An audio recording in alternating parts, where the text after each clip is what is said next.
तस्मै कृष्णात्मने नमः। अज्ञाननिराधिरुपेति यया विशेषं भक्तिपरापि भजते परिपोषमुच्चैः।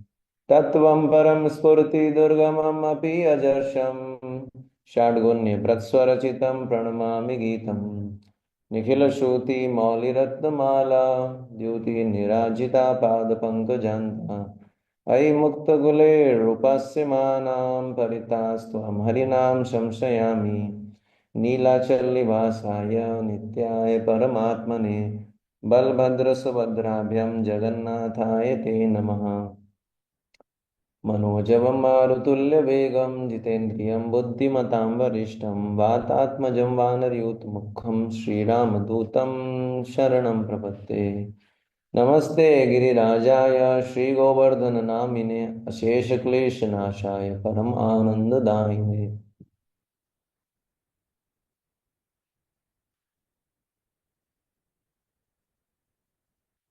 हरे कृष्ण।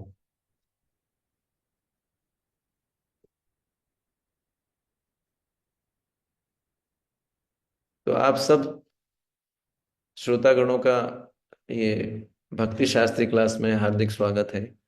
हम चर्चा कर रहे हैं चौथे अध्याय पे। आज का जो श्लोक है वो है 23। 21 और 22 पे हम चर्चा कर चुके हैं। ठीक है, तो श्लोक उच्चारण करेंगे। गत्संगस्य मुक्तस्य गत्सङ्गस्य मुक्तस्य ज्ञानावस्थितचेतसा ज्ञानावस्थितचेतसा यज्ञाय यज्ञायाचरतः कर्म यज्ञाचरतः कर्म समग्रं प्रविलीयते।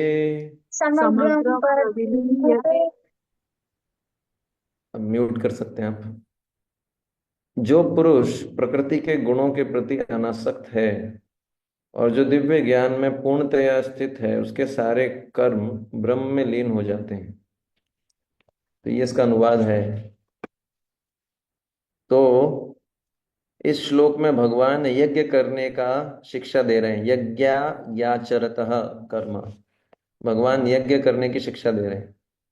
ठीक है, तो पिछले श्लोक में भगवान ने बताया था कि जो कृष्ण भावना भावित व्यक्ति होता है, यदृच्छा लाभ संतुष्टो, उसको जो मिल जाता है भगवान की कृपा से बिना प्रयास किए, उसमें वह संतुष्ट रहता है। ये हमने कल चर्चा किया था अच्छे से। तो जब भगवान ने ये श्लोक बोला 4.22, तो अर्जुन के मन में डाउट आया। क्या डाउट आया? कि ऐसा भी तो हो सकता है प्रभु के, ऐसा ऐसा हो जाए, मान लीजिए कि बिना किसी प्रयास के कृष्ण भावना भावित व्यक्ति को अगर कृष्ण की कृपा यानी आपकी कृपा से बहुत अधिक या आवश्यकता से अधिक धन संपत्ति प्राप्त हो जाए, और अगर ऐसी स्थिति में आप बोल रहे हैं कि उसको संतुष्ट रहना चाहिए, है ना, संतुष्ट रहना चाहिए, तो कहीं ऐसा तो नहीं है कि वो जो है उसकी अ, वो आसक्त ना हो जाए धन संपत्ति से। ऐसा भी तो हो सकता है कि वो आसक्त हो जाए और वो धन संपत्ति को इकट्ठा करने लगे।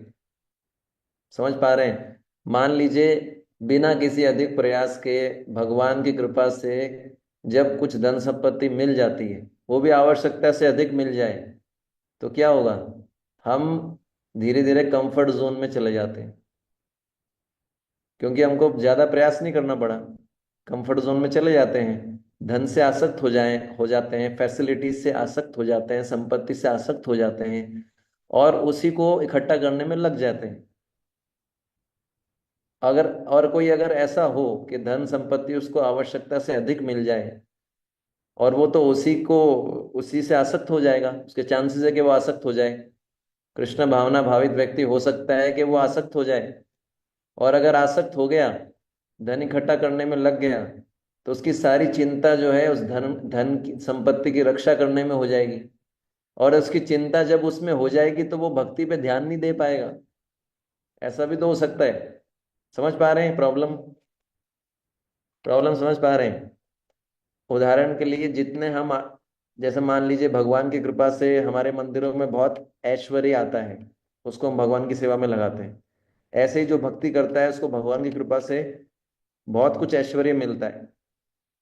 तो अगर कभी कभी ऐसा हो जाए कि हमको ऐश्वर्य मिल जाए बिना किसी प्रयास के, बहुत सुविधाएं मिल जाए, हमारे बिजनेस में बहुत प्रगति हो जाए भगवान की कृपा से, तो ऐसा तो नहीं कि उस जब वो प्रगति होने लगे बिजनेस में, जब हमको बहुत धन संपत्ति ऐश्वर्य मिलने लगे, तो हम उस धन संपत्ति ऐश्वर्य की रक्षा करने में ही सोचते रहे, हमारा सारा थिंकिंग उसी में चले जाए और कृष्ण की भक्ति से हमारा ध्यान हट जाए। ऐसा नहीं होता। होता है ना, जब कई बार हम बहुत चिंतित होते हैं किसी विषय वस्तु को लेके, कोई चीज कोई काम हमारा बन नहीं रहा होता, तो हमारा मन कहाँ होता है? उसी काम में होता है, भक्ति से डाइवर्ट हो जाता है ना। समझ पा रहे हैं? समस्या समझ पा रहे हैं? प्रॉब्लम, ये अर्जुन का समस्या था। तो भगवान समझा रहे हैं, भगवान बोल रहे हैं कि जो कृष्ण भावना भावित व्यक्ति होता है अर्जुन, वो गत संगत से होता है और यज्ञ याचरत होता है। गत संगत से का अर्थ क्या है, हम चर्चा करेंगे। गत का अर्थ होता है गया हुआ। गत मतलब जो चला गया, गया, खत्म। और संग का अर्थ होता है सांसारिक वस्तुओं में आसक्ति। यानी ऐसा व्यक्ति जिसकी सांसारिक वस्तुओं में आसक्ति गई, यानी खत्म हो गई, जिसकी सांसारिक वस्तुओं में आसक्ति समाप्त हो चुकी है। प्रभु जी, हम भी तो कृष्ण भावना भावित हैं, लेकिन हमारी तो बहुत आसक्तियां हैं। मोबाइल से आसक्तियां हैं, लैपटॉप से आसक्तियां हैं, प्रसाद से आसक्ति है। बढ़िया प्रसाद मिलना चाहिए प्रभु, बढ़िया प्रसाद, जब कैसा भी हो, लेकिन प्रसाद अच्छा होना चाहिए। क्लास हम कितनी भी सोते सोते अटेंड करें, लेकिन प्रसाद हाई क्लास होना चाहिए,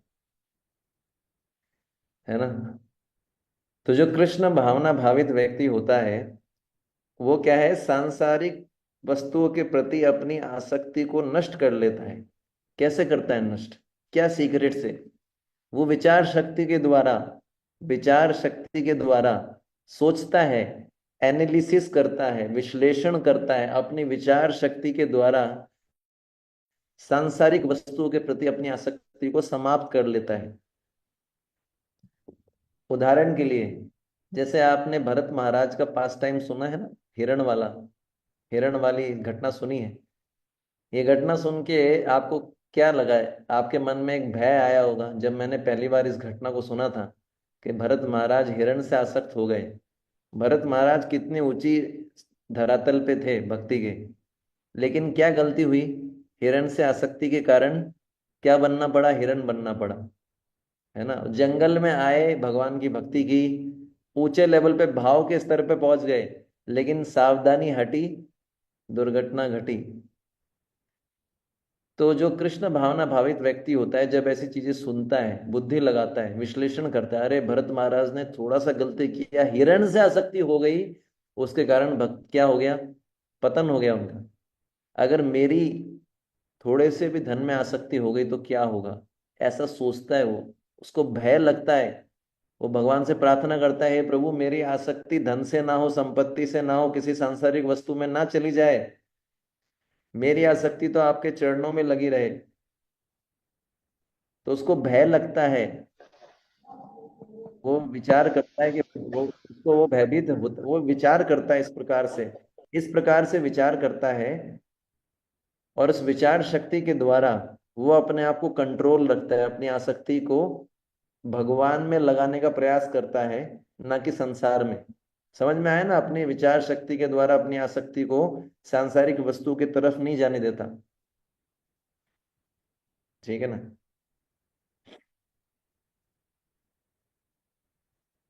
और भगवान भी अपने उन्हीं भक्तों को भौतिक संपत्ति देते हैं। भगवान भी उन्हीं भक्तों को धन संपत्ति देते हैं जो, जिनकी आसक्ति नहीं होती धन संपत्ति में। भगवान जानते हैं उनके किन भक्तों की भौतिक धन संपत्ति में आसक्ति नहीं, उसी को भौतिक धन संपत्ति देते हैं। अगर आसक्त व्यक्ति को देंगे तो क्या होगा? गड़बड़ हो जाएगा। ठीक है ना। उदाहरण के लिए श्रीमद् भागवतम में सुदामा जी का उदाहरण आता है। ठीक है ना। सुदामा जी के बारे में आपको पता है ना, सुदामा आए थे भगवान कृष्ण के पास। जब वापस गए तो उन्होंने देखा कि इतना बड़ा महल मिल चुका था। पता है ना आपको सब कुछ, सुदामा की स्टोरी ज्यादा डिटेल में हम चर्चा नहीं कर सकते, टाइम कम रहता है। ठीक है ना। तो इसलिए जो है फिर उन्होंने विचार किया, जब उनको बहुत अधिक धन संपत्ति मिल गई, तो सुदामा जी का थॉट प्रोसेस सुन देखना चाहते हैं, भक्तों का थॉट प्रोसेस क्या होता है, विचार शक्ति, है ना। मतलब एक सामान्य साधक है, अगर उसको धन संपत्ति मिल जाए तो क्या बोलेगा, ठाकुर जी बहुत कृपा है आपकी, आज आपकी कृपा दिखी है, क्योंकि आपने धन संपत्ति दी है। जब धन संपत्ति नहीं देते तो कृपा नहीं दिखती। लेकिन सुदामा जी कैसे सोच रहे हैं ये देखिए। सुदामा जी भगवान के शुद्ध भक्त हैं, साख्य भाव में है। सुदामा जी को जब धन संपत्ति मिल गई तो वो कैसे सोचते हैं, और एक साधारण साधक कैसा सोचता है, ये देखिएगा difference, thinking difference. Sudama ji क्या बोलते हैं, सुदामा जी सोच रहे हैं, ऐसा सोच रहे हैं सुदामा जी कि जिस भक्त की भौतिक संपत्ति आसक्ति रहती है, कृष्ण उसको भौतिक संपत्ति नहीं प्रदान करते, क्योंकि कृष्ण को अपने असीमित ज्ञान के द्वारा ये पता होता है कि ये भक्त इसका दुरुपयोग कर सकता है, तो उसका पतन हो सकता है। और सुदामा जी अपनी विनम्रता के कारण अपने आप को शुद्ध भक्ति के अयोग्य मानते थे। तो सुदामा जी पता क्या बोल रहे हैं, बोले ये तो असली कृपा नहीं है कृष्ण की। सुदामा जी को भगवान ने धन संपत्ति दे दिया, और सुदामा जी क्या सोच रहे हैं कि अगर मेरे पे कृष्ण की कृपा होती तो मुझे असीमित असीमित धन संपत्ति ना देते, क्योंकि ये तो भक्ति में बाधक है। बताइए, सुदामा जी को धन संपत्ति मिल चुकी है और वो क्या बोल रहे हैं कि ये कृष्ण की असली कृपा नहीं है, क्योंकि ये धन संपत्ति तो बाधक है भक्ति में, मुझे धन संपत्ति दे दिया तो कृपा कैसे हो गई। समझ में आ रहा है। ठीक है ना। श्री कृष्ण मुझे उतना ही देता जितना मेरा भक्ति में प्रगति होता, पर श्री कृष्ण ने तो मुझे आवश्यकता से अधिक दे दिया है। इसका मतलब मेरे पे असली कृपा नहीं कर रही, भगवान ने मुझ पे असली कृपा नहीं करी। ठीक है ना। तो मुझे बहुत सावधान रहना पड़ेगा। बोले जब नरसिंह भगवान ने प्रहलाद जी को अपार संपत्ति दी थी, क्योंकि प्रहलाद महाराज के अंदर कोई भौतिक आसक्ति नहीं थी, पर सुदामा जी बोल रहे हैं मेरे को तो सावधान रहना पड़ेगा, क्योंकि मैं तो शुद्ध भक्त नहीं हूं। जो शुद्ध भक्त है वो ये बोल रहा है मैं शुद्ध भक्त नहीं हूं, और हम जो कम भक्त हैं, हम मानते हैं क्या, हम क्या हैं, हम बहुत महान भक्त हैं। समझ में आया ना शुद्ध भक्तों का सोचने का पैटर्न और हमारा पैटर्न। ठीक है ना। तो सुदामा जी क्या कर रहे हैं, अपने विचार शक्ति से भौतिक संपत्ति के प्रति जो अपनी आसक्ति है उसको दूर कर रहे हैं, ऐसा सोच सोच के कि मेरे को सावधान रहना पड़ेगा, ये कृष्ण की असली कृपा नहीं है, इस भौतिक संपत्ति से मेरे मार्ग में बाधा आ सकती है। तो ऐसे सोच सोच के भौतिक संपत्ति से अपनी आसक्ति को कम कर रहे हैं। सावधान रहो सुदामा, कुछ भी हो सकता है। इसको बोलते हैं विचार शक्ति से आसक्ति को कम करना, और कृष्ण के प्रति अपनी आसक्ति को बढ़ा रहे हैं।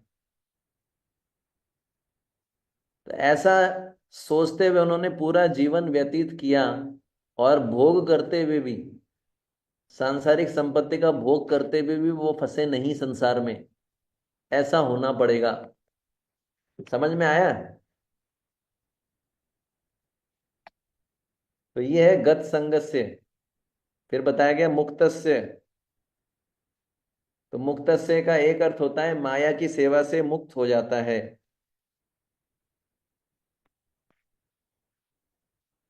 ठीक है। माया की सेवा का अर्थ क्या है, इंद्रिय तृप्ति की सेवा, अपनी इंद्रियों की सेवा। माया की सेवा मतलब भगवान की सेवा के अलावा सारी सेवा वो क्या है, माया की सेवा। उसमें हमारी इस इंद्रियों की सेवा भी आती है, इंद्रिय तृप्ति करना। कैसा लगा सुन के, अच्छा लगा। कृष्ण के अलावा जो सारी सेवा है वो सब क्या है, माया। ठीक है ना। तो अब भगवान ने पहले बता चुके हैं गत संगत से, जो कृष्ण भावना भावित व्यक्ति होता है वो अपने भौतिक आसक्ति का त्याग कर देता है। पता है हमारे जीवन में ज्यादातर चिंताओं का कारण कौन है। हमारे जीवन में आप लोग चिंतित रहते हैं कि नहीं रहते हैं, रहते हैं ना चिंतित, एंजाइटी रहती है, स्ट्रेस रहता है। सबको ही रहता है। अगर कोई बोलता है नहीं रहता, तो या तो वो शुद्ध भक्त है या वो झूठ बोल रहा है। सबको रहती है ना, एंजाइटी रहती है, चिंता रहती है। हमारी चिंताओं का पता है कारण कौन है? कोई बता सकता है? हाँ, हम खुद। क्योंकि हमारी इतनी आसक्तियां हैं। आसक्तियों से चिंता होती है। जिस व्यक्ति से, जिस वस्तु से आसक्ति है, फिर उससे क्या होता है? चिंता उत्पन्न होती है, व्यक्ति चिंताओं में दबा रहता है। अगर संपत्ति से आसक्ति है तो संपत्ति की रक्षा कैसे होगी? कोई चुरा तो नहीं लेगा। या व्यक्ति से आसक्ति है, व्यक्ति मर तो नहीं जाएगा, मेरे से दूर तो नहीं चला जाएगा। जैसे ही आसक्ति होगी वैसी चिंता आएगी। ठीक है ना? तो जब भौतिकवादी व्यक्ति होता है, जब उसके पास बहुत धन संपत्ति आ जाती है, तो उसके मन में चिंता शुरू होती है। अरे कोई ये संपत्ति मेरे से छीन तो नहीं लेगा, मेरी इंद्रिय तृप्ति में बाधा तो नहीं आ जाएगी। लेकिन कृष्ण भावना भावित व्यक्ति जो होता है, उसकी एक ही चिंता रहती है। वो ये नहीं सोचता कि अरे ये जो है, मैं कोई मेरे से छीन लेगा क्या। वो बस उसकी एक ही चिंता रहती है, इस संपत्ति को कैसे कृष्ण की सेवा में लगाऊं। तो देखिए, भौतिकवादी व्यक्ति को कितनी चिंता रहती है। कृष्ण भक्त को केवल एक चिंता रहती है, कैसे मैं संपत्ति को कृष्ण की सेवा में लगाऊं।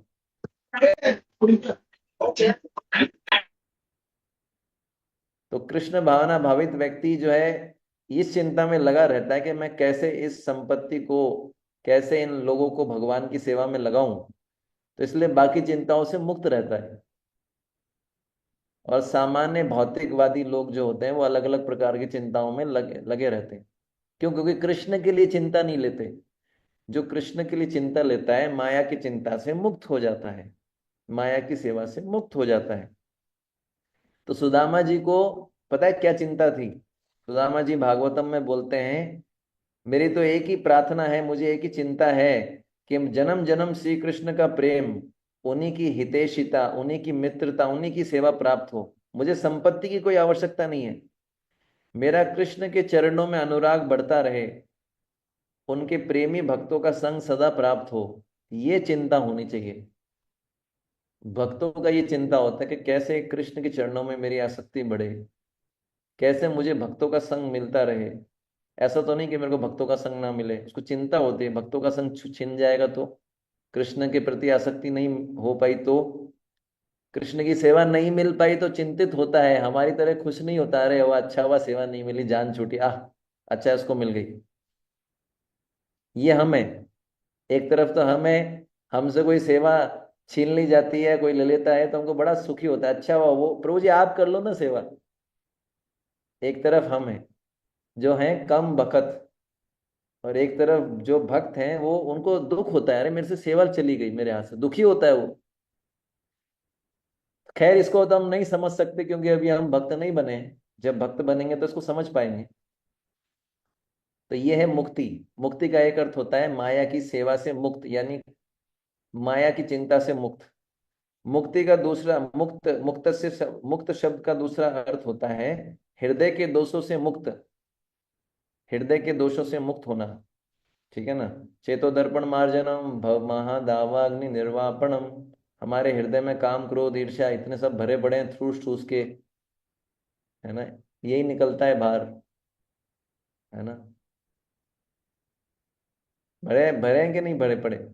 हमारे हृदय में आप जांचोगे तो क्या मिलेगा? काम क्रोध ईर्ष्या द्वेष भरा पड़ा है। हर सेल के अंदर भरा पड़ा है, ठूस ठूस के भरा पड़ा है। ठीक है ना? तो मुक्तस्य का अर्थ होता है हृदय के दोषों से मुक्त हो जाना। तो जब हृदय से काम क्रोध इत्यादि जब निकल जाते हैं, तो कृष्ण भगवान का दर्शन होता है। चेतो दर्पण मार्जनम। जितना चित्त साफ होगा, जितना कांच साफ होगा, उतना चेहरा हम अपना अच्छे से देख पाएंगे। और जितना कांच पे मिट्टी लगी होगी, हम चेहरा देख पाएंगे। आप लोग तो खूब चेहरा देखते होंगे ना, माता जी लोग काफी टाइम मिरर में जाता ही होगा। बड़े बड़े मिरर भी होते हैं। अब मान लीजिए ऐसा मिरर है जिसपे मान लीजिए कि 15 सेंटीमीटर, एक स्केल आता है 15 सेंटीमीटर, छोटा स्केल आता है ना, 15 सेंटीमीटर मोटी परत चढ़ी है मिट्टी की। आप देख पाएंगे अपना चेहरा? नहीं देख पाएंगे ना, पतली सी परत में भी नहीं देख पाएंगे। अब मान लीजिए अगर 1 किलोमीटर मोटी परत चढ़ी है, फिर 1 किलोमीटर, 1 किलोमीटर बोल रहा हूं, देख पाएंगे चेहरा? 30 किलोमीटर, 100 किलोमीटर, 1000 किलोमीटर। हमारा जो चित्त है, जिसकी तुलना दर्पण से की गई है, कांच, उसमें इतने 1000 किलोमीटर मोटी परत चढ़ी है, काम क्रोध ईर्ष्या द्वेष। तो हम कभी रियलाइज, कई कई बार भक्ति प्रश्न पूछते हैं, प्रभु जी मेरे को तो फील ही नहीं होता कि मैं कृष्ण का सेवक हूँ, मुझे तो फील ही नहीं होता मैं आत्मा हूँ। कैसे फील होगा? हमारे हृदय चित्त रूपी दर्पण पे इतनी मोटी परत चढ़ी है। तो प्रभु जी इसको साफ करने का तरीका बताइए, क्या तरीका है? चेतो दर्पण मार्जनम, जब ध्यान से करो। हमारा जब कैसा, आपने कढ़ाई साफ करी है ना, सर्दियों के दिनों में कढ़ाई साफ करते हैं ना, तो बहुत सारा काला काला उतरता है ना। तो जितना तेजी से रगड़ते हैं, जितना ताकत से रगड़ते हैं, उतना मैल निकलता है। अगर कढ़ाई को साफ करने वाला अगर बहुत प्रेम से धीरे धीरे साफ करे, आराम से साफ करे, तो मैल उतरेगा। हमारा चैंटिंग कैसा है आप समझ जाओ। और हम बोलते हैं कि कुछ हो नहीं रहा है। कैसे होगा? जोर लगाना पड़ेगा। हमारी कढ़ाई बहुत काली है, रगड़ रगड़ के साफ करना पड़ेगा, जोर जोर से पसीने छूटेंगे। लोहे का घासिया लेके रगड़ो भाई, रगड़ो। फिर देखो, फिर पता लगेगा, चित्त साफ होगा, फिर कृष्ण का दर्शन होगा। अभी कहाँ, अभी सोते सोते साफ करते हैं, एक झपकी आ गई, फिर एक थोड़ा सा, एक घासिया लगा दिया कढ़ाई में, फिर 2 मिनट बाद फिर घासिया लगा दिया, से साफ होगा? प्रभु जी कुछ हो ही नहीं रहा है, कुछ नहीं होता चैंटिंग करने से। अरे बेटा, चैंटिंग चैंटिंग तुम्हारी शुरू हो ही नहीं। जब तुम्हारी चैंटिंग शुरू होगी तब तो कुछ होगा। तो अभी क्या कर रहे हैं प्रभु जी? अभी तो हम मजाक कर रहे हैं। अभी चैंटिंग नहीं कर रहे, अभी क्या कर रहे हैं? चीटिंग कर रहे हैं कृष्ण के साथ। हरे कृष्णा हरे कृष्णा, हरे राम, है ना? हरे कृष्णा, आम आम हरे हरे। अब ये तो चलिए, ये अलग टॉपिक हो जाएगा, है ना? ये मेरा फेवरेट टॉपिक है।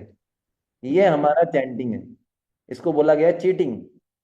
और चैंटिंग ठीक से भी करेंगे तो मन तो भटकता रहेगा, पर उच्चारण भी ठीक से करेंगे, मन तो कई दूसरी जगह भटकता रहेगा। हम कर क्या रहे हैं? हम चीटिंग कर रहे हैं। चैंटिंग की जगह क्या कर रहे हैं? चीटिंग। इसलिए कुछ होता नहीं। तो मुक्त से शब्द का अर्थ क्या है? हृदय के दोषों से मुक्ति, है ना? जब ऐसा होगा, जब चेतो दर्पण साफ हो जाएगा, तो कृष्ण का दर्शन होगा। इसलिए जब बहुत ध्यान से करना चाहिए, श्रवण बहुत ध्यान से करना चाहिए, क्वांटिटी क्वालिटी वाइज ज्यादा करना चाहिए, बार बार करना चाहिए, तब तो कुछ साफ होगा।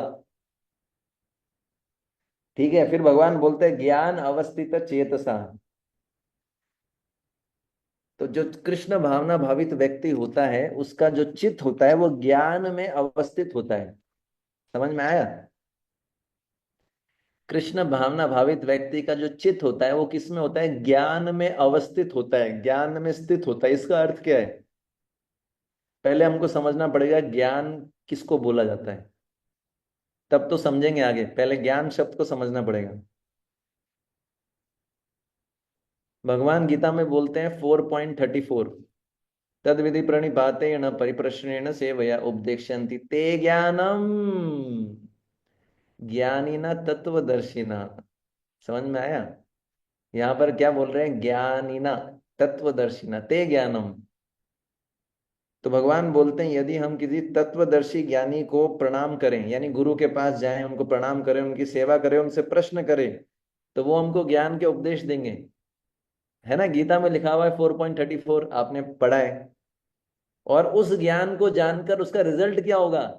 संसार के मोह से मुक्त हो जाएंगे, और ये समझ पाएंगे कि संसार, सभी जीवात्माएं कृष्ण की नित्य दास हैं। समझ में आ रहा है? अगर हमको गुरु से ज्ञान मिला है, तो उसका रिजल्ट क्या होगा? संसार के मोह से मुक्ति। और ये समझ पाएंगे कि सारी जीवात्माएं कृष्ण के नित्य दास हैं।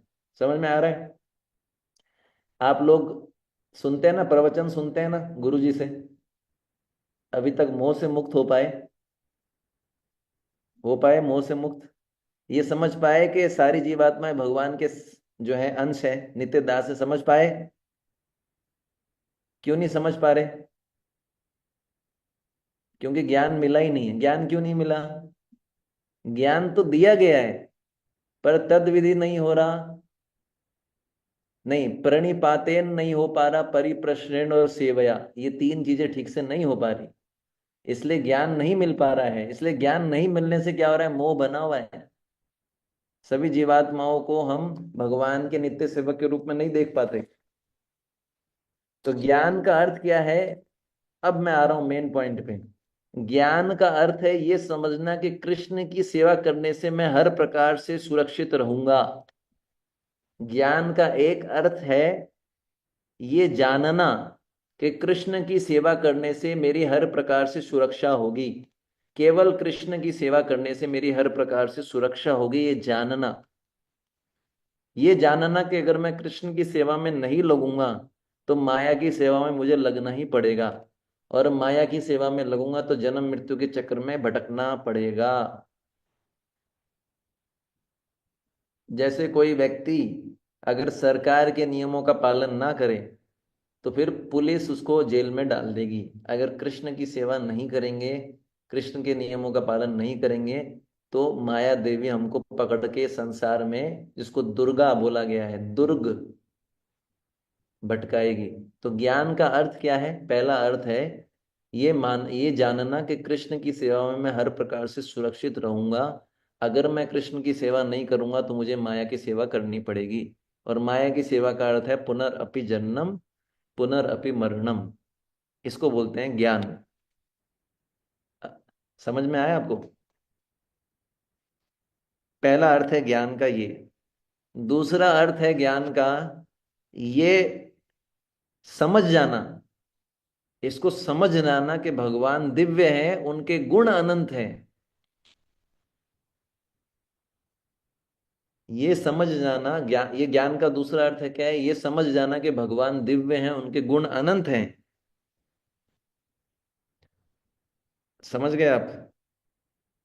और जब ऐसे व्यक्ति, जिसको ये वो समझ जाता है, जब कोई व्यक्ति ऐसा समझ जाता है कि कृष्ण दिव्य हैं, उनके गुण अनंत हैं, तो उसका चित्त जो है ऐसे ज्ञान में स्थित हो जाता है।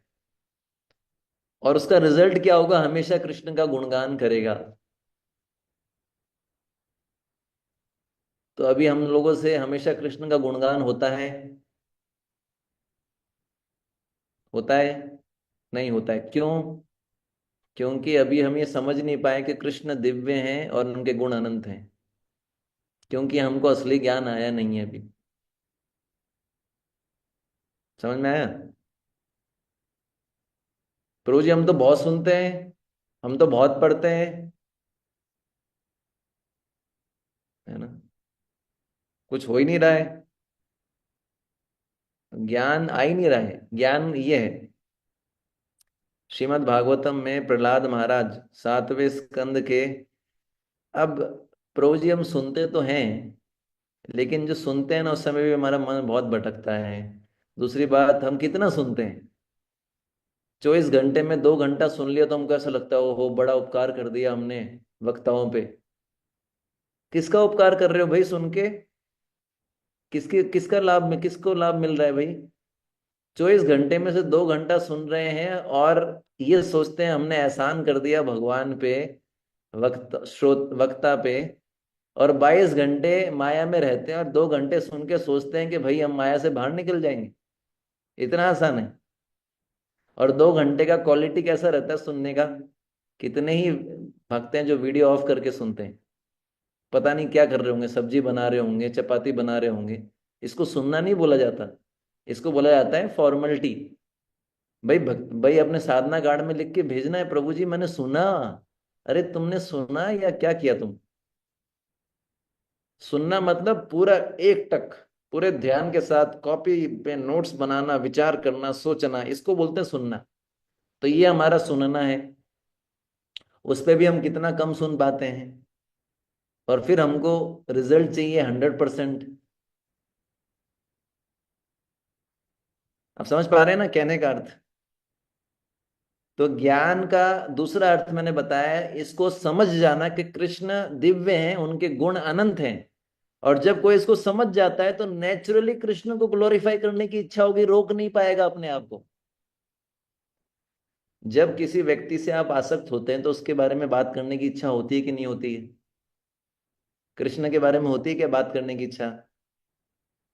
होती है तो कितनी मरी मरी इच्छा होती है। क्यों? समझ जाइए, अभी ज्ञान में स्थित नहीं है। तो प्रहलाद महाराज नरसिंह देव से कहते हैं 7वें स्कंद भागवत के 9वें अध्याय के 43वें श्लोक में कि मैं नरक की भयानक वैतरणी नदी से भी भयभीत नहीं हूं, क्योंकि मेरा चित्त सदा आपके गुणगान रूपी अमृत में डूबा हुआ है। मैं तो उन मूर्खों के लिए शोक करता हूं जो आपकी सेवा से विमुख होकर इंद्रिय तृप्ति के मिथ्या सुखों की अनेक प्रकार की चिंताओं के भार से दबे हुए हैं। समझ में आया? प्रहलाद महाराज बोल रहे हैं मेरे को नरक की वैतरणी नदी से कोई डर नहीं है। क्यों? अभी वैतरणी नदी होती क्या है थोड़ा मैं बताता हूँ, तब तो समझ में आएगा आपको। वैतरणी नदी एक प्रकार की नदी है जो नरक में होती है। किसकी नदी होती है वो? मल की नदी होती है, उसमें मल भरा हुआ होता है, मूत्र भरा हुआ होता है।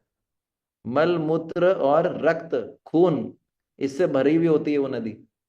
अब ऐसी नदी में अगर हमको डुबो दिया जाए, कैसा लगेगा? कैसा लगेगा? समझ पा रहे हैं? प्रहलाद महाराज बोल रहे हैं ऐसी नदी में मेरे को डुबो भी दिया जाए मुझे कोई चिंता नहीं है।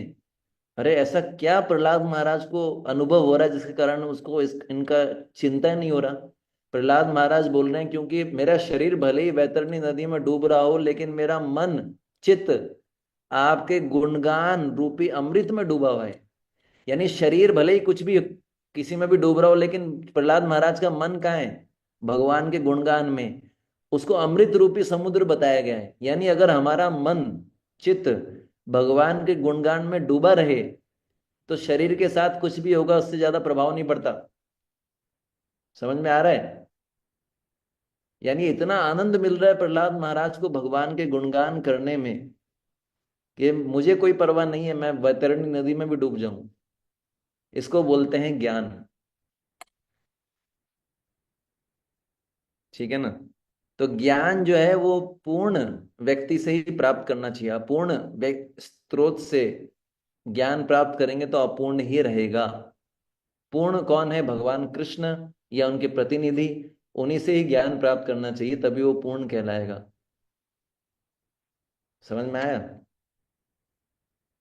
तो इसको बोला गया है ज्ञान अवस्थित चेतसा, कि कृष्ण भावना भावित व्यक्ति का जो चित्त है वो भगवान के ज्ञान में डूबा हुआ है, अवस्थित है, स्थित है, जैसे प्रहलाद महाराज। ठीक है ना? और इसके विपरीत एक शब्द आता है विमुख चेतसा। एक होता है विमुख चेतसा, एक होता है ज्ञान अवस्थित चेतसा। प्रहलाद महाराज ने भागवतम के उस श्लोक में विमुख चेतसा शब्द यूज किया है। विमुख चेतसा का अर्थ क्या होता है? जिस किसी का चित्त भगवान के गुणगान रूपी ज्ञान की अमृत में नहीं डूबा हुआ है, उसका चित्त जो है अज्ञान रूपी विष में डूबा हुआ रहता है, इंद्रिय तृप्ति में डूबा हुआ रहता है। तो अगर हम अपने मन को, चित्त को भगवान कृष्ण के गुणों में नहीं लगाएंगे, लीलाओं में नहीं लगाएंगे, तो क्या होगा? हमको क्या मिलेगा? अज्ञान रूपी विष में हमको जो है आनंद की अनुभव नहीं होगा। मन को कृष्ण में लगाना चाहिए। हम्म। समझ में आया? बोला जाता ना, गुरु मुख पद्म वाक्य चित्तते कोरिया है क्या? सुना है ना? ये गाते भी रोज। दूध के अंदर पानी मिलाते हैं तो दूध और पानी अलग कर सकते हैं क्या? फिर केवल हंस कर सकता है, हम नहीं कर सकते। दूध और पानी एक हो गया। ऐसे ही बोला जाता है गुरु के शब्दों से, गुरु के मुख से जो भगवान का ज्ञान निकल रहा है उसमें अपने चित्त को ऐसे ही मिला देना चाहिए जैसे दूध के अंदर पानी मिलाने के बाद दोनों एक हो जाते हैं। गुरु मुख पद्म वाक्य चित्तते कोरिया एक या, और ना करियो मने आशा। जिनको भक्ति में आगे बढ़ना है उनके लिए सक्सेस सूत्र है, गुरु ने जो आज्ञा दी है उसको एक मान लेना, जैसे प्रभुपाद जी ने माना। भक्ति सिद्धांत जी ने बोला जाओ प्रचार करो, बस दूसरा सोचना नहीं। और हमको तो गुरु जी आज्ञा देते हैं, हमारी स्थिति क्या है, गुरु जी ऐसा मत बोलिए प्लीज, ये नहीं होगा, कोई दूसरा बता दीजिए। नहीं, हम बिना बोल जाते ही नहीं, डर के मारे, अरे जाएंगे तो आज्ञा मिल जाएगी, अरे ना जाओ गुरु जी के सामने। या गुरु जी कुछ बोल दिया, अरे गुरु जी ने बोल दिया, क्या फर्क पड़ता है, मुझे तो वही करना है जो मुझे करना है। ये हमारी स्थिति है। समझ पा रहे हैं? मतलब जैसे दूध के अंदर पानी मिला दो तो दूध पानी में डिफरेंस कर पाते हैं क्या? ऐसे अपने चित्त को गुरु के से जो ज्ञान निकल रहा है, जो आज्ञा निकल रही है, उसमें एक कर दो। इसको बोला जाता है ज्ञान अवस्थित चेतसा। और समझाना ही इतना कब सफिशिएंट है, फिर आगे हो नहीं पाएगा। आपके नौत ऐसे बसते हैं जैसे कोई पलक झपकने का टाइम। युगाइतम निमेषेणम चक्षुषा प्रावशायितम शून्यायतम जगत सर्वम गोविंद वीरेण। ठीक है।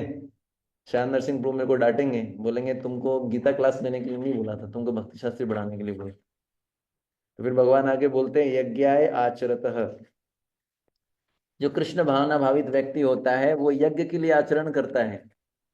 यज्ञाय आचरतः, यज्ञ के लिए आचरण करता है। तो यज्ञ शब्द का अर्थ क्या होता है?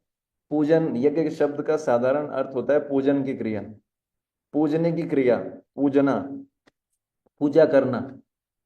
यज्ञ का, यज्ञ शब्द का दूसरा अर्थ होता है भगवान की प्रसन्नता के लिए कोई भी कार्य करना, उसको यज्ञ बोलते हैं। चाहे भगवान के लिए भोजन बना रहे हैं वो भी यज्ञ है, चाहे आप लेक्चर दे रहे हैं वो भी यज्ञ है, चाहे आप लेक्चर सुन रहे हैं वो भी यज्ञ है, चाहे आप कीर्तन कर रहे हैं वो भी यज्ञ है, चाहे चैंटिंग कर रहे हैं वो भी यज्ञ है। भगवान की प्रसन्नता के लिए कोई भी कार्य करते हैं उसको यज्ञ बोला जाता है। या दूसरा अर्थ जो यज्ञ का है वो है पूजन की क्रिया, पूजा करते हैं। ठीक है ना? तो भगवान बोलते हैं कि हम कौन सा यज्ञ करते हैं? संकीर्तन यज्ञ। भक्त लोग कौन सा यज्ञ करते हैं? संकीर्तन यज्ञ। तो यहाँ पर जो कृष्ण भावना भावित व्यक्ति होता है यज्ञ के लिए आचरण करता है।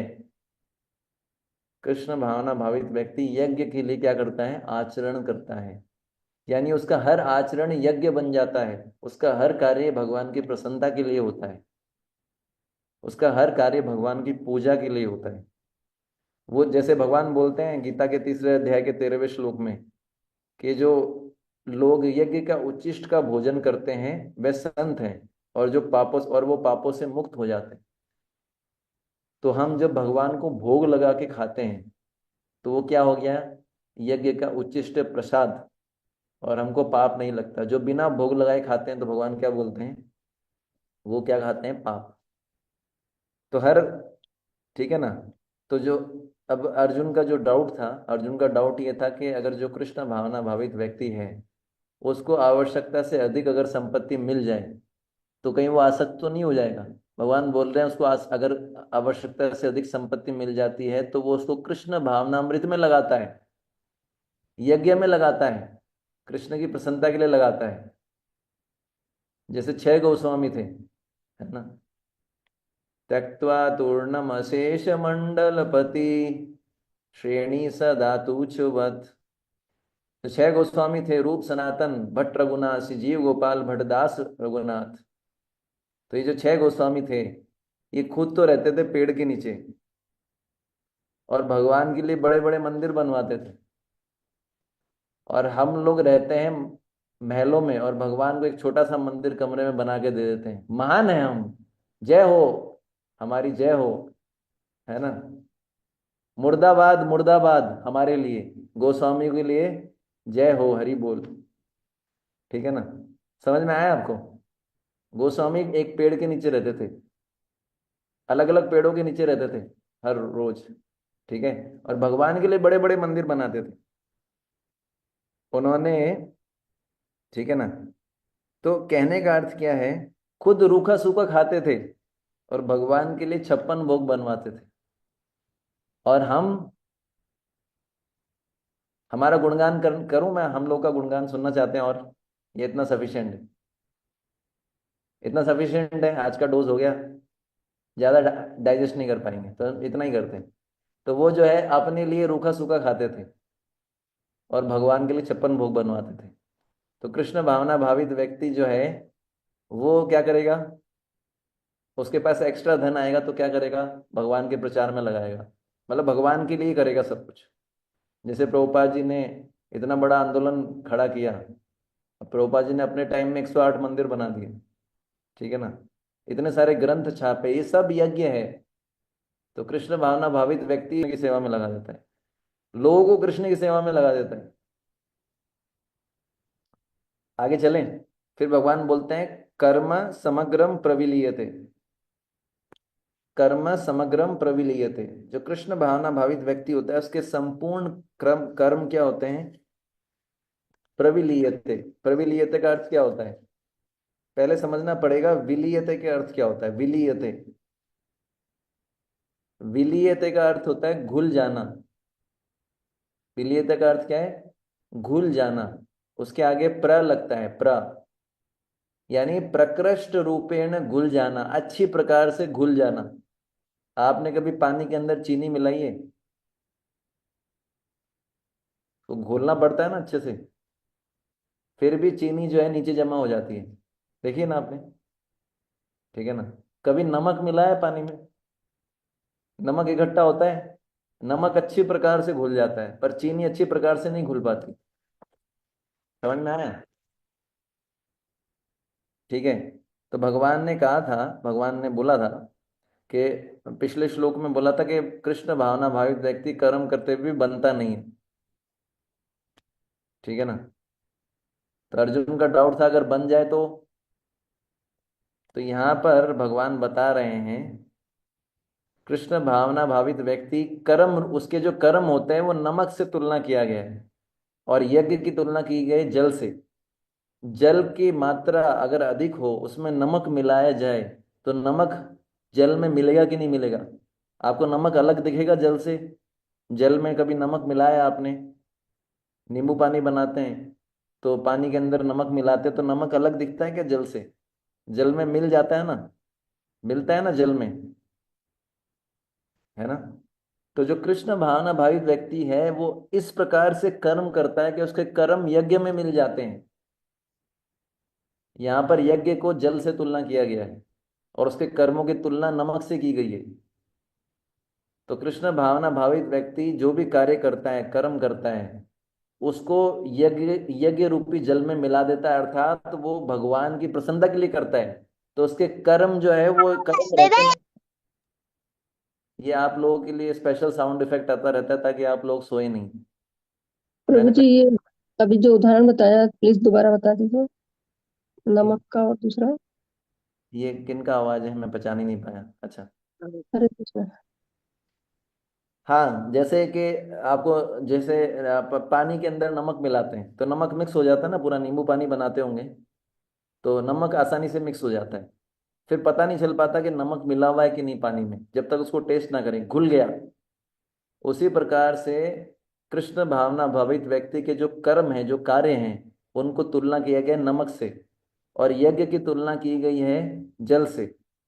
तो कृष्ण भावना भावित व्यक्ति इस प्रकार से अपने कार्य करता है कि वो सारे कार्य यज्ञ रूपी जल में मिल जाते हैं। इसका अर्थ क्या हुआ, इसका अर्थ ये हुआ कि उसके सारे कार्य भगवान की प्रसन्नता के लिए होते हैं, तो वो यज्ञ बन जाता है। यज्ञ का अर्थ क्या है, भगवान की प्रसन्नता के लिए कार्य करना। और कृष्ण भावना भावित व्यक्ति जो कार्य करता है वो सारे इसलिए करता है कि भगवान प्रसन्न हो, तो उसके कार्य कार्य ना रह के क्या बन गए, यज्ञ बन गए। तो कर्म यज्ञ में घुल गया, यानी कर्म यज्ञ ही बन गया। समझ में आ रहा है, इतना इतना क्लियर कोई नहीं समझाएगा, बता रहा हूं। श्याम नरसिंह प्रभु समझा सकते हैं, उनकी बात अलग है, पर मैं वैसे बता रहा हूँ। पर इतना टाइम देके जो है, मतलब वो भी इतना डेफ में मुझे पता नहीं, क्योंकि उनको 4 श्लोक कवर करवाने होते हैं, ठीक है। हो सकता है और गीता क्लास में से डेफ में समझा, ऐसे कुछ डिवोटीज हैं जो बहुत अच्छा समझाते हैं, ऐसा नहीं कि कोई नहीं समझा सकता, पर फिर वो एक ही श्लोक समझाएंगे। अभी वैसे हमारा भी पहला श्लोक ही चल रहा है अभी, तो ऐसा चलता रहता है। समझ में आया आपको। तो इसको बोलते हैं प्रविलियते, अच्छी प्रकार से घुल जाना। उसके सारे कर्म क्या होते हैं, प्रविलियते हो जाते हैं। तब उसके कृष्ण भावना भावित व्यक्ति के संपूर्ण कर्म क्या हो जाते हैं, विलीन हो जाते हैं। विलीन हो जाते हैं मतलब उसके कर्म कर्म नहीं रहते, यज्ञ बन जाते हैं। ठीक है ना। और प्रविलियते शब्द का एक अन्य अर्थ होता है, वो है नष्ट हो जाना। तो अच्छी प्रकार से नष्ट हो जाना। प्रविलियते शब्द का एक अन्य अर्थ है अच्छी प्रकार से नष्ट हो जाना। समझ गए आप? जैसे आप जानते हैं कि दिन में जब रोशनी होती है, सूरज की रोशनी, तो अंधेरा अच्छी प्रकार से नष्ट हो जाता है। जैसे ही सूरज निकलता है, अंधेरा अच्छी प्रकार से नष्ट हो जाता है। उसी प्रकार से जब कोई कृष्ण भावना भावित व्यक्ति यज्ञों का आचरण करता है, तो उसके सारे कर्म नष्ट हो जाते हैं। ये बात नारद पुराण में भी बताई गई है। जब दिन का उदय होता है, तो सारा का सारा अंधकार विलीन हो जाता है। उसी प्रकार कृष्ण का कीर्तन करने से सारे पाप या दुख विलीन हो जाते हैं। अगर कोई कृष्ण का कीर्तन करे, तो उसके सारे पाप और दुख विलीन हो जाएंगे। कैसे? जैसे ही दिन का उदय होने से, सूरज निकलने से सारा अंधकार विलीन हो जाता है। तो जो कृष्ण भावना भावित व्यक्ति होता है, सदा यज्ञों का आचरण करता है, हमेशा यज्ञ करता रहता है, और उस कारण से उसके सारे कर्म यज्ञ में विलीन हो जाते हैं। जिस प्रकार से सूरज निकलने से अंधेरा विलीन हो जाता है। इसलिए यहाँ पर बताया गया है कि प्रविलीयते का दूसरा अर्थ है अच्छी प्रकार से नष्ट हो जाना। विलीन हो जाने का अर्थ क्या है यहाँ पर? नष्ट हो जाना। समझ में आया? अब हम आगे चलते हैं। तो अर्जुन के लिए भगवान कहना चाहते हैं, अर्जुन अगर तुम मेरी आज्ञा से युद्ध करोगे, हालांकि तुम कर रहे हो घोर पाप, अपने परिवारजनों को मार रहे हो, ये घोर पाप है, अंधकार के समान है ये कर्म तुम्हारा अंधकार के समान है, घोर पाप है।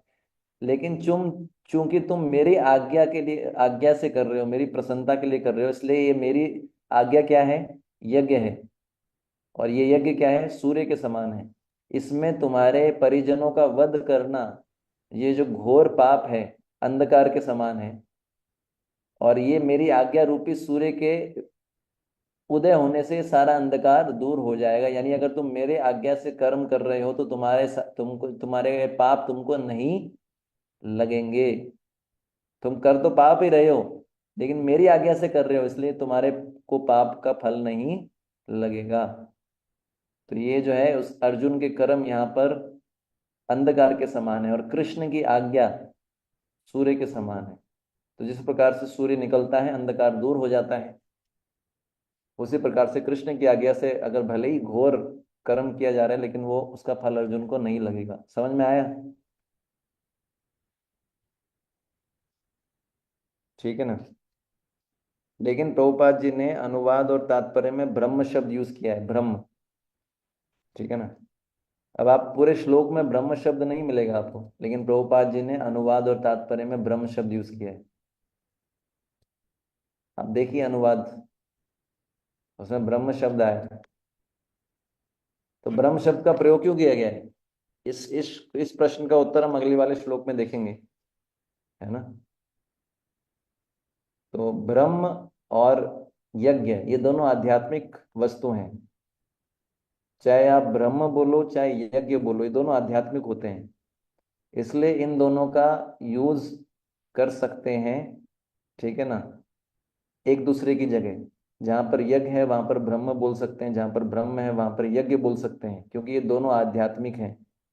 ये इन दोनों शब्दों से आध्यात्मिक वस्तुओं का बोध होता है।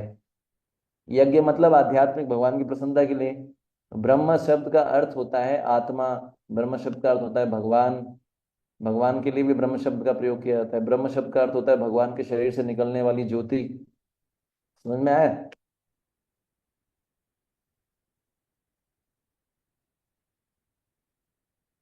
अगला श्लोक चर्चा करते हैं, 4.24।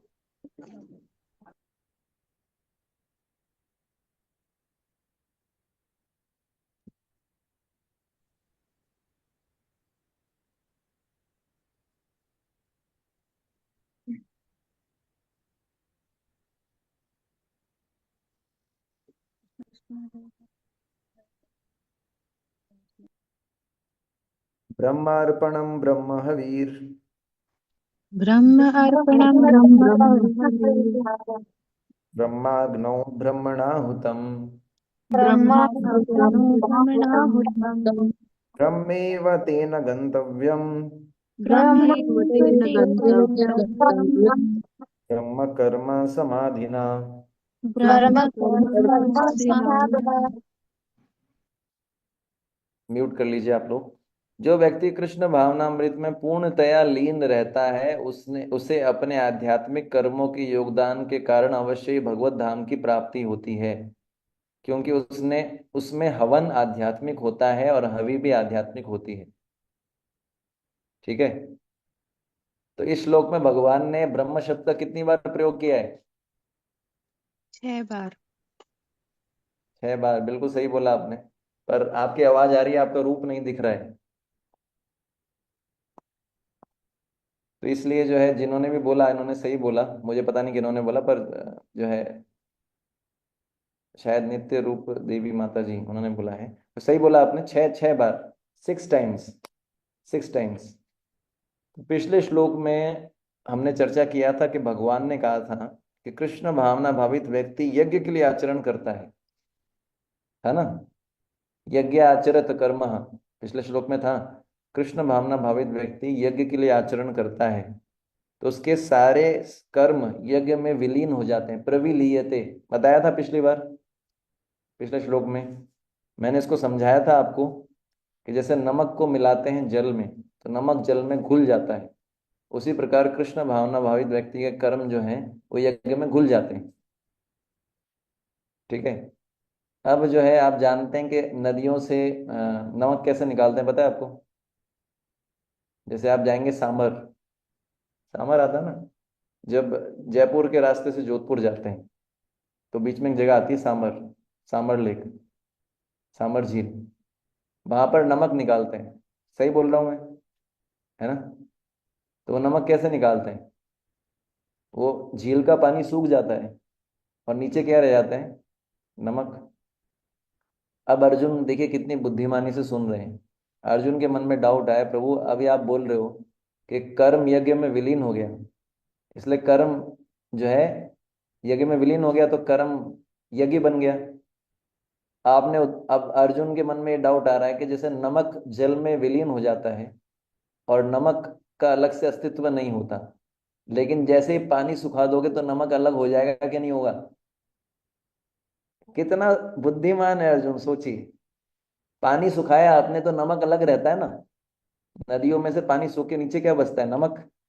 तो अर्जुन को ये डाउट आया कि प्रभु ऐसा ना हो कि जो है जैसे नमक जो है जल से अलग हो गया, जब जल को सुखाया गया तो नमक तो जल से अलग हो गया ना। कहीं ऐसा ना हो कि जो मेरे जो कर्म थे, कृष्ण भावना भावित व्यक्ति के कर्म जो पहले यज्ञ में थे विलीन हो गए थे, ऐसा ना हो कि यज्ञ से अलग हो जाएं। नमक पानी से नमक जब पानी में मिल जाता है तो नमक अलग से दिखता नहीं है, पानी को सुखा दीजिए नमक अलग से दिखेगा। तो अभी आप बोल रहे हैं कि कर्म जो है वो यज्ञ बन गए, लेकिन कहीं ऐसा तो नहीं है कि जैसे यज्ञ को पानी को सुखाने से नमक अलग हो जाता है, ऐसा तो नहीं कि मेरे जो, और नमक अलग हो जाता है ना पानी से, ऐसा तो नहीं कि मेरे कर्म यज्ञ से अलग हो जाएं और वापिस से सामने आ जाएं और मेरे को बांध ले। समझ में आ रहा है? डाउट वैलिड है ना अर्जुन का? ये तो आपने देखा है ना, नमक अलग हो जाता है। तो अर्जुन का डाउट वैलिड है कि नहीं? कहीं मेरे कर्म यज्ञ से अलग होके वापस मुझे ना बांध ले, फिर क्या करूंगा?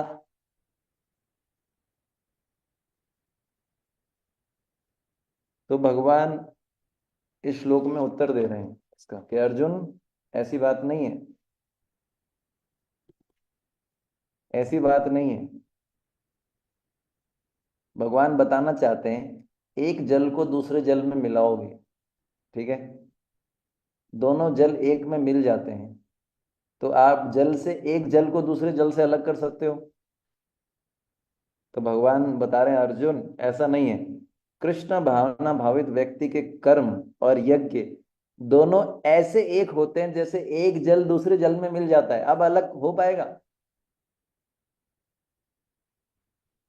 तो ये भगवान बता रहे हैं आज के श्लोक, अभी जो हम श्लोक चर्चा करेंगे, कि कृष्ण भावना भावित व्यक्ति के कर्म और यज्ञ दोनों एक हो जाते हैं। और कैसे एक होते हैं?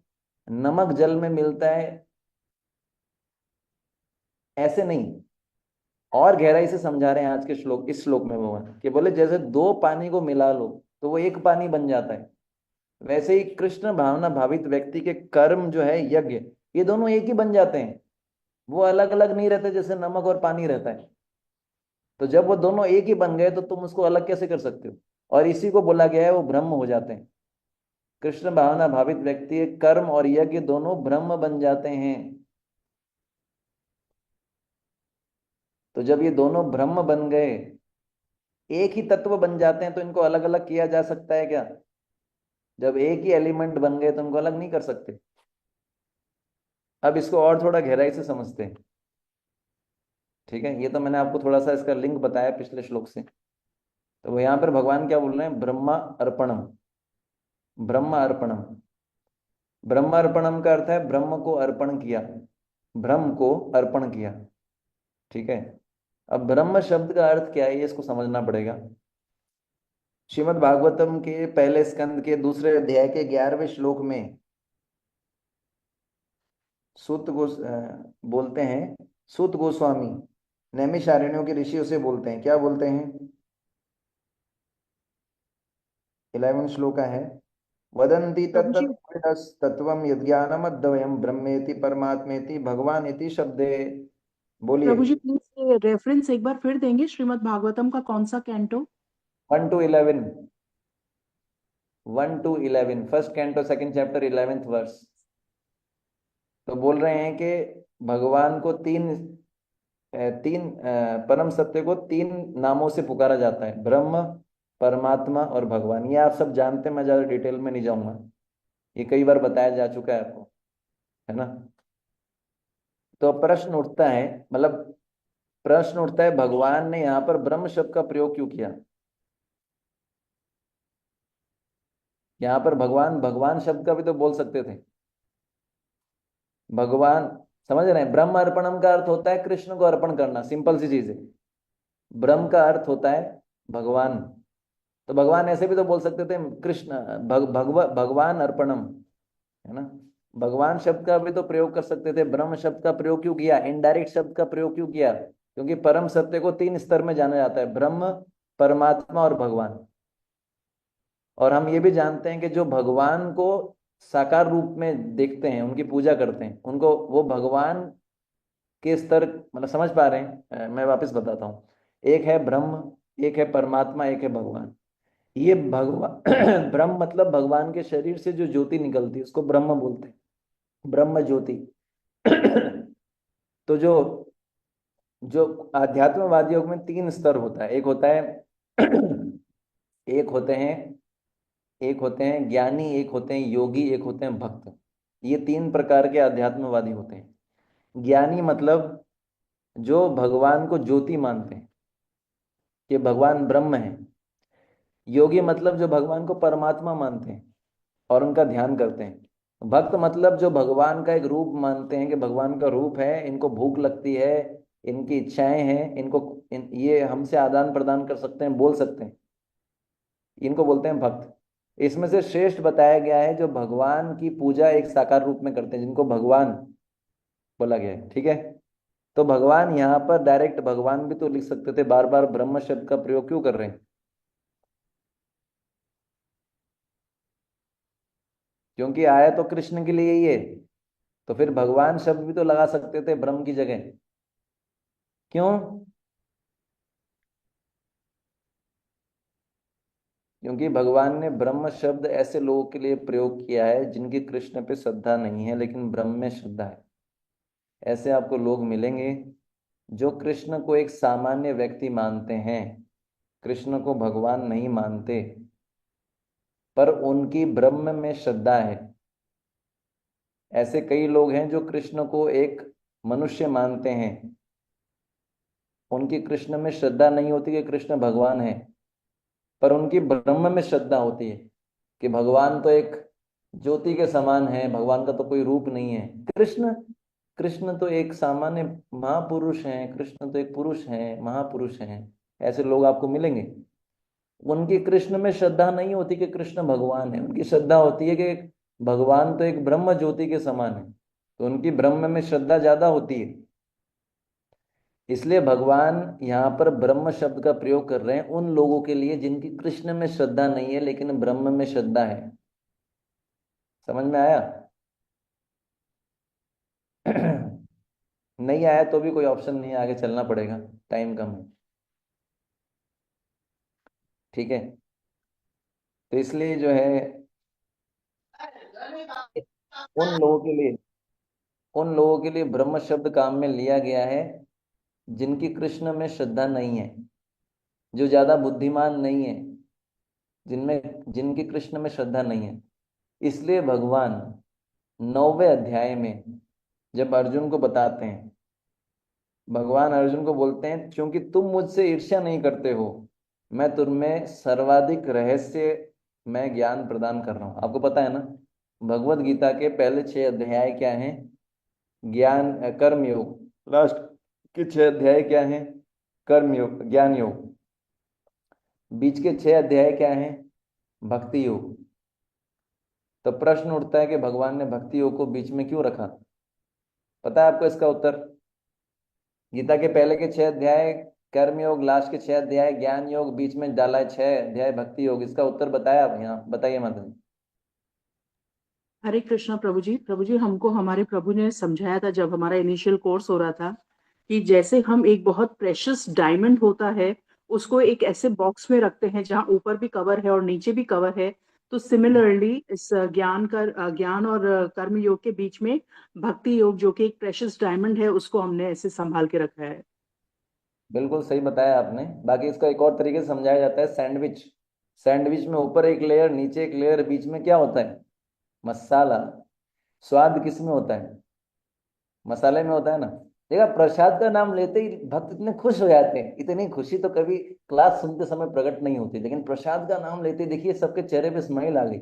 हाँ, जैसे अभी प्रसाद मिलने वाला है ना। ये भी प्रसाद है, ये भी प्रसाद है, ये जो क्लास है ये भगवान का ये दिव्य प्रसाद है। समझ में आया आपको? तो ये जो है भगवत गीता जो है भक्ति योग क्या है बीच में रखा गया है, क्योंकि ये बहुत प्रेशियस है। तो 9वां अध्याय जो है वो बहुत इंपॉर्टेंट चैप्टर है। उसमें भगवान बोल रहे हैं मैं अर्जुन तुमको ऐसा ज्ञान बताऊंगा जो अब तक नहीं बताया, रहस्य में। क्यों? क्योंकि तुम मेरे से ईर्ष्या नहीं करते। और फिर भगवान पूरे अध्याय में क्या शब्द यूज कर रहे हैं? ब्रह्म। वहां पर भगवान ब्रह्म शब्द का प्रयोग नहीं कर रहे। 9वें अध्याय में आपको ब्रह्म शब्द नहीं मिलेगा। क्या मिलेगा? मैं, मुझे, मेरा।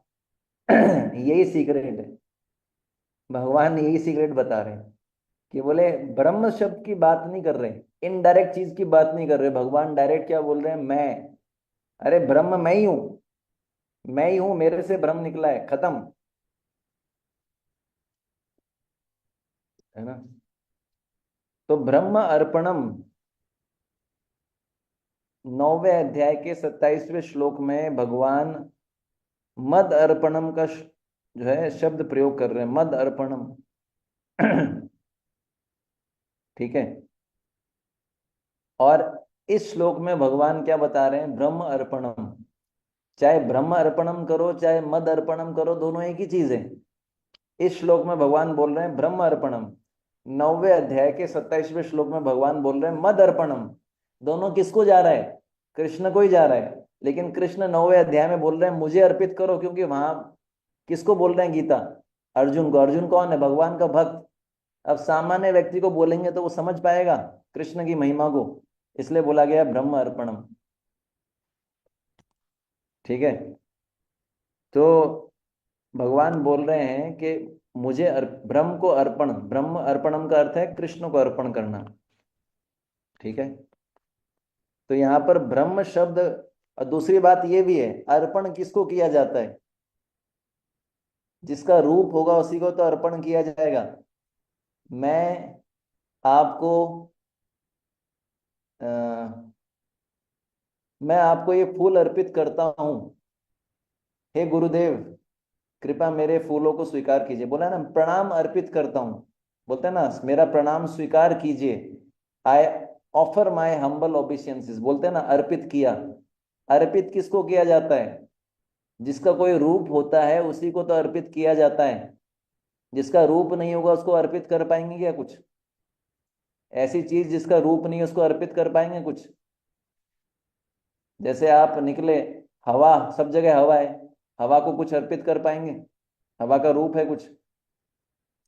जिसका रूप नहीं है उसको कुछ अर्पित नहीं किया जा सकता। उससे पता लगता है कि यहाँ पर अर्पण आया है, ब्रह्म अर्पणम। यानी यहाँ पर ब्रह्म शब्द का अर्थ है भगवान कृष्ण। क्योंकि कृष्ण का रूप नहीं होगा तो उनको कैसे कुछ अर्पित करेंगे? जिसका रूप नहीं है उसको कोई चीज अर्पित नहीं कर सकते। यहाँ पर पता लगता है कि ब्रह्म शब्द भगवान कृष्ण के लिए आया है। अर्पण शब्द से ये समझ में आता है।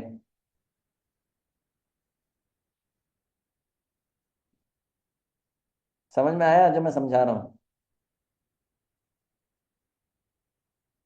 ठीक है, आगे चलते हैं।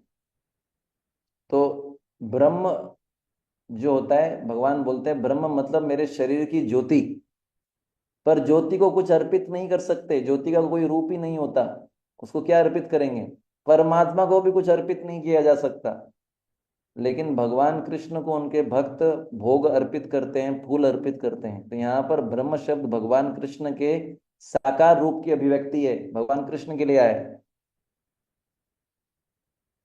ठीक है, तो ना केवल भगवान कृष्ण बल्कि भगवान श्री राम या भगवान के जो अन्य अवतार है नरसिंह वराह, उनको भी अगर अर्पित किया जाए, ब्रह्म अर्पणम मतलब केवल भगवान कृष्ण नहीं, ब्रह्म अर्पणम मतलब भगवान श्री राम, ब्रह्म अर्पणम का अर्थ भगवान श्री नरसिंह भी है।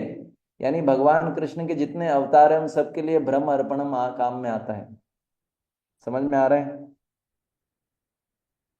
ठीक है, तो भगवान कृष्ण को अर्पित करना,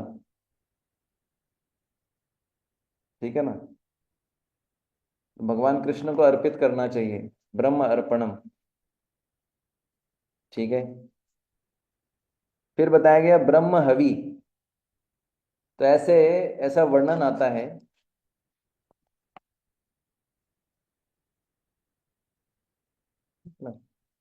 कि एक पद्म पुराण में कथा आती है, एक राजा थे जिनका नाम था सूरथ। ठीक है, तो भगवान श्री राम ने अश्वमेध यज्ञ किया था और अपना घोड़ा छोड़ा था। जब वो घोड़ा राजा सूरथ के क्षेत्र में पहुंचा तो शत्रुघ्न जी जो थे उस घोड़े के पीछे जा रहे थे।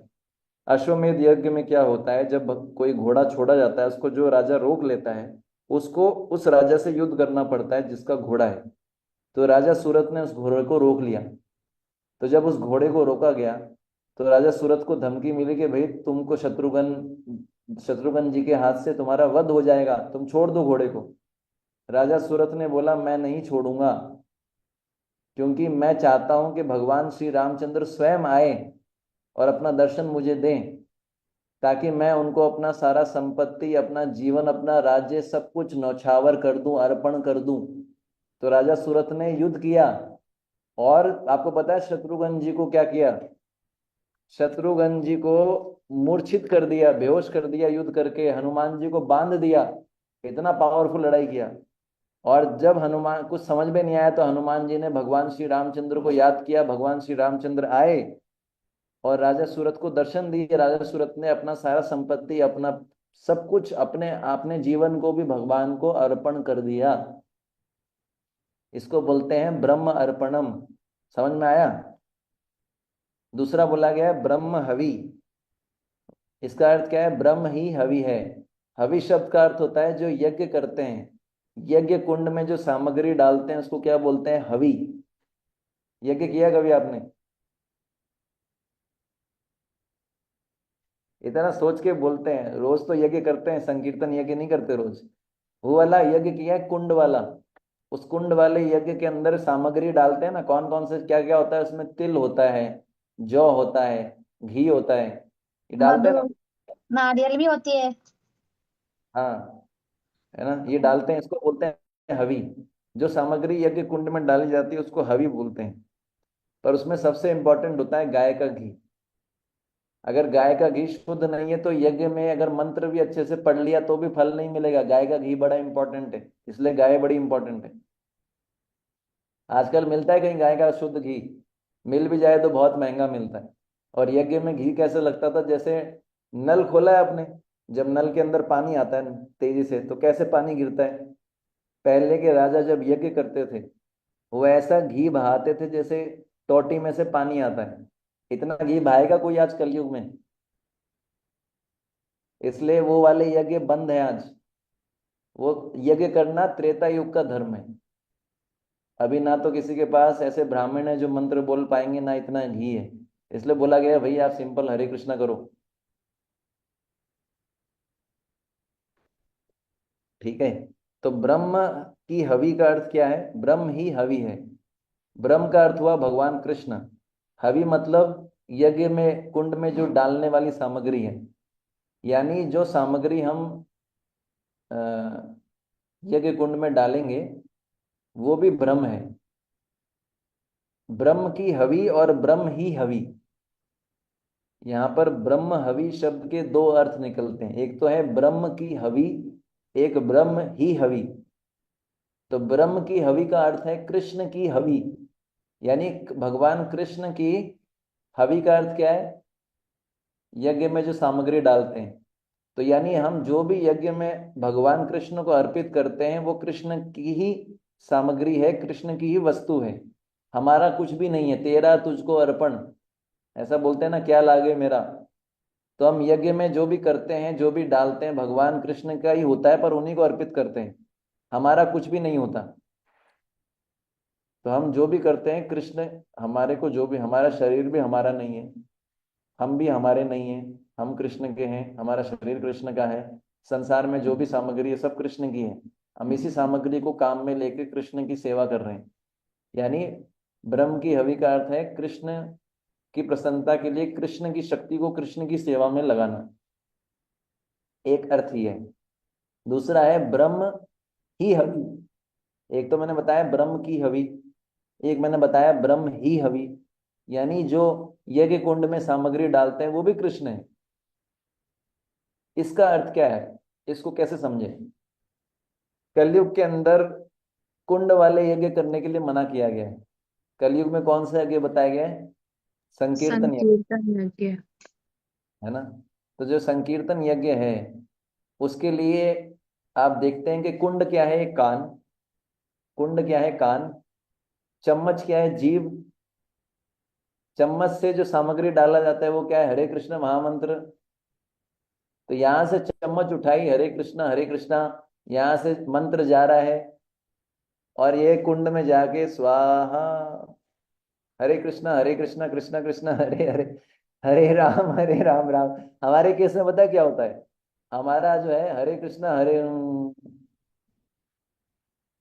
चम्मच, चम्मच में घी, ये मंत्र जा रहा है कान तक लेकिन बीच में रुक गया, कुंड में गया ही नहीं, सामग्री पड़ी ही नहीं कुंड में। हमारा यज्ञ परफेक्ट होता ही नहीं है। या हम जब चैंटिंग करते हैं, चैंटिंग करते करते बीच में मोबाइल चला लेते हैं, हरे कृष्णा मोबाइल में लग गया, बीच में ही सामग्री रुक गई, कुंड में गई नहीं। समझ पा रहे हैं? तो अगर जीवा को चम्मच मान लिया जाए, हरे कृष्ण महामंत्र को हवि मान लिया जाए और इस कान को कुंड मान लिया जाए तो हरे कृष्ण महामंत्र हवि हो गई। तो मैंने क्या बताया? ब्रह्म ही हवि है। हरे कृष्ण महामंत्र ही कृष्ण है, क्योंकि ब्रह्म भी श्री कृष्ण के लिए आया है। और हरे कृष्ण महामंत्र क्या है? कली काले नाम रूपे कृष्ण अवतार। समझ में आया? तो जो सामग्री डाली जा रही है वो भी क्या है? कृष्ण ही तो है। हरे कृष्ण महामंत्र डाल रहे हैं ना कुंड में, कान में, तो वो भी कृष्ण ही है। समझ में आया? ठीक है। तो इसलिए बताया गया ब्रह्म की हवि और ब्रह्म ही हवि, ये दोनों अर्थ आता है ब्रह्म ही, ब्रह्म हवि का अर्थ। ठीक है। फिर आगे चलते हैं, ब्रह्मा अग्नौ। ब्रह्मा अग्नौ का अर्थ क्या है? ब्रह्म और अग्नौ, तो बताया जाता है जिस अग्नि में हवन सामग्री डाली जाती है वह भी ब्रह्म है। यानी अग्नि क्या है? कृष्ण की शक्ति है। इसका अर्थ क्या है? अग्नि क्या है? कृष्ण की शक्ति है। समझ पाया आप? समझ पाया आप? ब्रह्म अग्नौ शब्द के दो अर्थ हैं। ब्रह्म ही अग्नौ, ब्रह्म ही अग्नि है और ब्रह्म की अग्नि है। ब्रह्म ही अग्नि है और ब्रह्म की अग्नि है ना। तो इसका पहले अगर हम जब हम बोलते हैं ब्रह्म की अग्नि, यानी ब्रह्म शब्द आया कृष्ण के लिए, तो कृष्ण की अग्नि, तो अग्नि जो है वो कृष्ण की शक्ति है। अग्नि देव जो है वो कृष्ण की शक्ति है। समझ में आया? श्रीमद् भागवतम के 8वें स्कंद के 5वें अध्याय के 35वें श्लोक में ब्रह्मा जी कहते हैं कि अग्नि जो है वो भगवान कृष्ण के विश्व रूप का मुख है। भगवान ने जब विश्व रूप दिखाया था उसमें बताया गया जो अग्नि है उनका मुख बताया गया है। और अग्नि का जन्म इसलिए हुआ है ताकि भगवान कृष्ण अग्नि के माध्यम से यज्ञ की आहुति को स्वीकार कर पाए। भगवान का मुंह क्या है? अग्नि। अग्नि में जो डाला जाता है भगवान उसको स्वीकार करते हैं। समझ में आया? भगवान का विश्व रूप जो है उसका मुंह क्या है? अग्नि। तो जब अग्नि में कुछ डाला जाता है इसका मतलब भगवान उसको स्वीकार कर रहे हैं, अपने मुख से स्वीकार कर रहे हैं उस यज्ञ के आहुति को। ठीक है ना। और दूसरा एक ये भी समझना चाहिए कि अग्नि में जो जलाने की शक्ति है वो कृष्ण से आती है। भगवत गीता के 15वें अध्याय के 12वें श्लोक में भगवान कृष्ण कहते हैं कि सूर्य चंद्रमा अग्नि में जो भी तेज है वो कहाँ से आता है? मेरा ही तेज है अर्जुन। सूर्य चंद्रमा अग्नि में जो भी तेज है वो किससे आता है? मेरे से ही आता है। ठीक है ना। तो अग्नि की उत्पत्ति क्यों हुई है? भगवान के भोग के लिए हुई है। भगवान के भोग के लिए, भगवान की तृप्ति के लिए, भगवान के आनंद के लिए अग्नि की उत्पत्ति हुई है। और इसी अग्नि से सारी जीवात्माओं को लाभ मिलता है। और अग्निदेव भगवान के महान सेवक हैं। अग्निदेव क्या हैं? भगवान कृष्ण के महान सेवक हैं। ठीक है।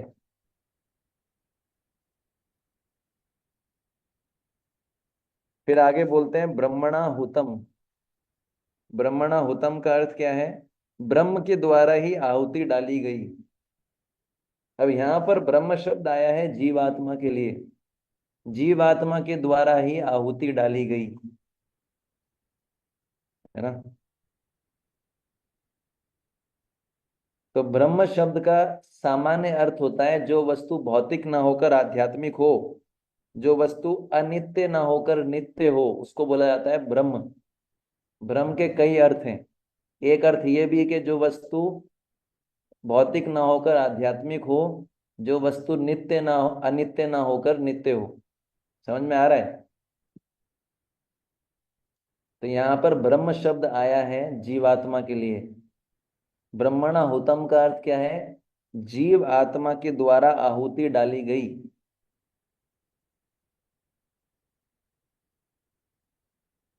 ठीक है। गीता के 18वें अध्याय के 54वें श्लोक में भगवान बोलते हैं ब्रह्मभूत प्रसन्न आत्मा न सोचती न कांक्षती। तो जो व्यक्ति ब्रह्मभूत अवस्था में आ जाता है, मतलब आत्मा को अनुभव कर लेता है, आत्मा के स्तर पर कार्य करता है, अपने आप को शरीर से ऊपर जो है, शरीर से ऊपर उड़ जाता है, वह अपने आप को आत्मा मानता है, वो क्या बोलता है? मेरी पराभक्ति को प्राप्त करता है। ठीक है ना। तो यहाँ पर ब्रह्मणा हुतम जो शब्द आया है, ब्रह्मणा हुतम, इसमें ब्रह्म किसके लिए आया है? जीवात्मा के लिए। और ये जो ब्रह्म है ये भगवान कृष्ण का अंश है, यानी जीवात्मा भगवान कृष्ण का अंश है। तो अब प्रॉब्लम क्या आता है? इस श्लोक में ब्रह्म शब्द कृष्ण के लिए भी यूज हुआ है और ब्रह्म शब्द जीवात्मा के लिए भी यूज हुआ है। तो यहाँ पर मायावादी जो लोग होते हैं वो ये निष्कर्ष निकालते हैं क्योंकि जीव भी ब्रह्म है और कृष्ण भी ब्रह्म है, अतः जीव और कृष्ण में कोई अंतर नहीं है। इसको बोलते हैं मायावाद।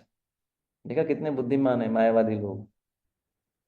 जीव भी ब्रह्म, कृष्ण भी ब्रह्म, तो दोनों में कोई अंतर नहीं, तो जीव कृष्ण बन सकता है, जीव और कृष्ण एक है, इसको बोलते हैं मायावाद। परंतु ये गलत है।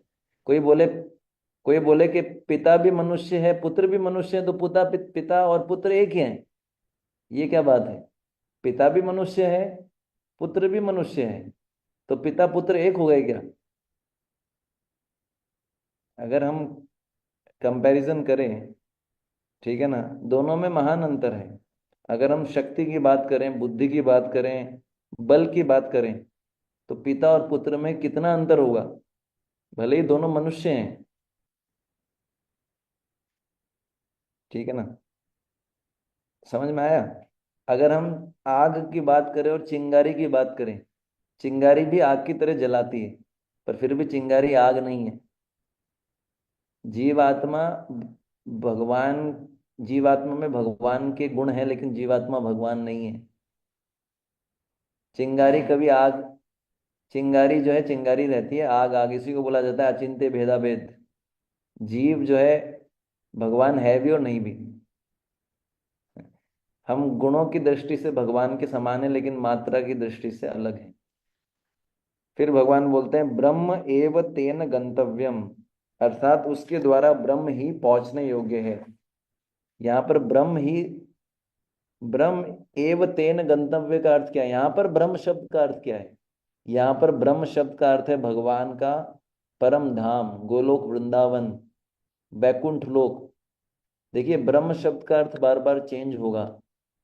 यहाँ पर ब्रह्म शब्द का अर्थ है भगवान का परम धाम, वैकुंठ लोक, गोलोक। उसको बोला गया ब्रह्म जगत। बोलते हैं ना मायावादी ब्रह्म जगत, है ना, जगत मिथ्या ब्रह्म सत्य जगत मिथ्या। तो उसको बताया गया है ब्रह्म। यहाँ पर जो ब्रह्म शब्द आया है वो भगवत धाम के लिए आया है, गोलोक वृंदावन के लिए आया है। ठीक है ना, तो भगवान क्या बोल रहे हैं? ब्रह्म एव तेन गंतव्यम, यानी भगवान कृष्ण, जो कृष्ण भावना भावित व्यक्ति होते हैं उनका गंतव्य क्या होता है? परम धाम, गोलोक वृंदावन। तो गंतव्य शब्द का अर्थ क्या होता है? ऐसी वस्तु जिसके पास जाया जा सके। गंतव्य शब्द का पहला अर्थ है ऐसी वस्तु जिसके पास जाया जा सके। तो भगवान बोल रहे हैं जो कृष्ण भावना भावित व्यक्ति होता है वो कृष्ण के परम धाम में जो है, ऐसा व्यक्ति, भगवान बोल रहे हैं ऐसा व्यक्ति, कैसा व्यक्ति? जो भी अभी तक बताया गया है, वो मेरे धाम में, परम धाम में जाया जा सकता है ऐसे व्यक्ति के द्वारा। तो जो कृष्ण भावना भावित व्यक्ति होता है वो भगवान के परम धाम में जा सकता है। ठीक है। और गंतव्य शब्द का दूसरा अर्थ होता है क्या? जिसके पास जाना उचित हो। गंतव्य शब्द का दूसरा अर्थ क्या है? जिसके पास जाना उचित हो। गंतव्य शब्द का पहला अर्थ क्या था? जहां जाया जा सके। गंतव्य शब्द का दूसरा अर्थ क्या है? जिसके पास जाना उचित हो। तो हम कहाँ से आए थे? इस पे अलग अलग मत हैं, लेकिन बताया जाता है कि हमारे लिए जो उचित स्थान है जाने योग्य वो क्या है? गोलोक वृंदावन, भगवत धाम। इसलिए गंतव्य शब्द आया है। ठीक है। और गंतव्य शब्द का एक और अर्थ होता है कि विशेष स्थान, विशेष स्थान। तो भगवान बोल रहे हैं अर्जुन, मैं जिस ब्रह्म की बात कर रहा हूं, जिस स्थान की बात कर रहा हूं, वो कोई निराकार ज्योति नहीं है, एक विशेष स्थान है जहां पर मेरे भक्त जाते हैं। ये भगवत धाम है। ठीक है। फिर है ब्रह्म यानी जो कृष्ण भावना भावित व्यक्ति होता है वो भगवत धाम जाने के योग्य बन जाता है। इसको बताया गया है ब्रह्म ब्रह्म एव तेन गंतव्यम के माध्यम से। और सबसे लास्ट में बताया गया ब्रह्म कर्म समाधिना। ब्रह्म कर्म समाधिना का अर्थ क्या है? कृष्ण भावना भावित व्यक्ति सदा ब्रह्म कर्म की समाधि में रहता है। अभी समाधि का अर्थ क्या है? समाधि का सामान्य अर्थ योगी लोग मानते हैं कि शरीर को हिलाना नहीं, डुलाना नहीं। समाधि का अर्थ क्या है? कोई कार्य मत करो, समाधि में ध्यान में चले जाओ। लेकिन भगवान उस समाधि की बात नहीं कर रहे हैं। जैसे जो परीक्षित महाराज थे, जब उनको प्यास लगी तो जंगल में गए, तो शमिक ऋषि थे, उनसे पानी मांगा तो वो समाधि में थे, वो कुछ रिस्पॉन्ड ही नहीं कर रहे थे। तो उनके गले में क्या डाल दिया? मरा हुआ सांप। फिर भी उनको कुछ फर्क नहीं पड़ा। इसको बोलते हैं समाधि। पर भगवान यहाँ पर ऐसी समाधि की बात नहीं कर रहे हैं। भगवान बोल रहे हैं कि मेरे कृष्ण की प्रसन्नता के लिए कार्य जब कोई भक्त करता है, उसमें इतना एब्जॉर्ब हो जाता है कि उसको पता ही नहीं चलता। एब्जॉर्प्शन, उसको निष्क्रिय नहीं रहना, उसको उसको जो है हिलना डुलना, ऐसा नहीं कि उसको शांति से बैठ जाना है, ओम शांति शांति कुछ मत करो, ओम शांति शांति, ऐसा नहीं। मतलब सेवा करना है, सेवा में निष्क्रिय नहीं होना है, सक्रिय होना है। सेवा में ऐसा लग जाना है कि भूल ही जाए हम दुनिया को, संसार को भूल जाए, सेवा में इतना एब्जॉर्प्शन है। अभी क्या होता है, सेवा में भी संसार का स्मरण होता है, जप में भी संसार का स्मरण होता है। पर ऐसा भी स्थिति आ सकती है, समाधि, कृष्ण भक्त के लिए समाधि का अर्थ है कि सेवा में इतना एब्जॉर्प्शन आ जाए कि सब कुछ भूल जाए। इसको बोला गया है ब्रह्म कर्म समाधिना। भगवान हमसे ऐसी समाधि चाहते हैं। ठीक है, बहुत बहुत धन्यवाद। हरे कृष्णा कृष्णा कृष्णा हरे हरे, हरे राम राम राम हरे हरे। शील प्रभुपाद की जय। वाञ्छाकल्पतरुभ्यश्च कृपा सिन्धुभ्यैव च पतितानां पावनेभ्यो वैष्णवेभ्यो नमः नमः। हरे ठीक है, कृष्णा प्रभु जी। हरे कृष्णा माता। 25 प्रभु जी 25 वाला भी करा दीजिए। 3 हो जाएंगे, अभी तो टाइम है, 10 मिनट लेके करा दीजिए क्लास। 10 मिनट बाकी लोग से में नहीं पूछ होगा। लीजिए। बाकी ये जो भी है 9:30 बजे तक तो कर ही सकते हैं। प्रभु जी भी कराते थे। बाकी लोग से पूछ लीजिए, बाकी मेंबर रेडी है तो फिर मैं कोई बात नहीं, करूंगी। कोई बात नहीं, हम लोग आगे कल कर लेंगे। कल थोड़ा फास्ट करेंगे, कुछ करेंगे आज जो हरे है। कृष्ण प्रणाम। हाँ, ठीक है, समय से थोड़ा रहेंगे तो अच्छा रहेगा, क्योंकि बाकी लोगों को दिक्कत आती है, डिस्टरबेंस आती है। तो 7 बजे स्टार्ट कीजिए तभी हो पाएगा 7 बजे। ऐसे कि 7:30 बजे फिर हम लोग लेट हो जाते हैं। आप बहुत अच्छा कराते, लेकिन मैं चाहती कि टाइम ज्यादा जल्दी कर ले, 7 बजे बेस्ट होता है। जैसा हरे आप डिसाइड करेंगे, मुझे कोई दिक्कत नहीं है। आप बोलोगे प्रभु जी इतना पढ़ाना है, मैं स्पीड फास्ट भी कर सकता हूँ, वो कोई दिक्कत नहीं। थोड़ा स्पीड बढ़ाना पड़ेगा, पर उसमें मेरे को एक ही डर लगता है कि आपको समझ में नहीं आएगा। हम मैं और स्पीड बाकी बढ़ा सब वो बाकी